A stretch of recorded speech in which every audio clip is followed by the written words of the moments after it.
So again, later, now it's going as a teaching to illustrate different aspects of Prema Tattva to Sanatana Goswami and different degrees of Krishna's attraction.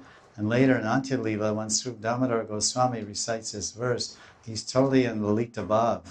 He's totally in Sakhi Bhav, nourishing his fellow Sakhi, Radharani, in the form of Mahaprabhu's Bhav. Mahaprabhu's relishing Radharani's Viraha and separation.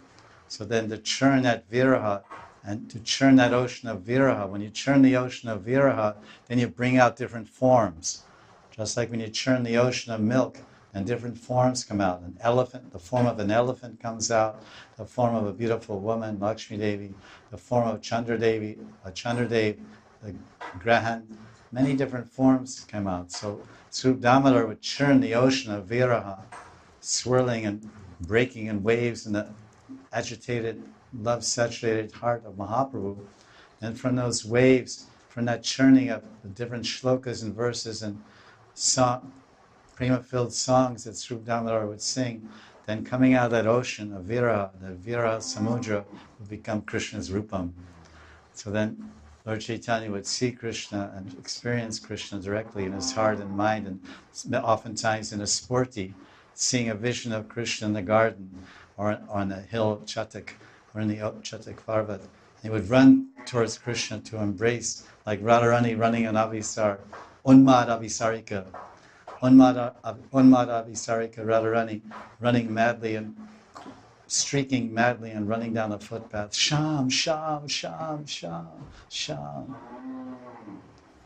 So that's the same verse, 10:29:40, arises there and describing this Gopi Bhav. Then there's comments, more comments on this verse in 8 verses. So in the beginning of those verses, it says that Lord Chaitanya, which means Radharani, angrily spoke these verses to Krishna when floating in the waves of Gopi Bhav, especially Mahabhav. This is in Antya Lila Chaitanya Charitamrita, chapter 17, verse 39.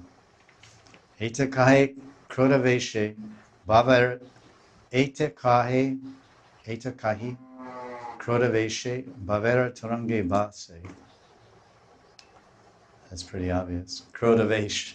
He was totally absorbed. Krodavesha bhave. Krodavesh, entering into deep anger, and then floating in the waves of Prem, in the waves of Mahabhav. Radharani's floating in the waves of Mahabhav, and then becomes very angry. This is one of the Anubhavas, or you can say Vyavachari Bhavas, become angry. And then she starts speaking these verses. So we can read those verses from the Chaitanya Charitamrita. This is, as I said, this is Antya Lila, chapter 17, verses 32 through 49.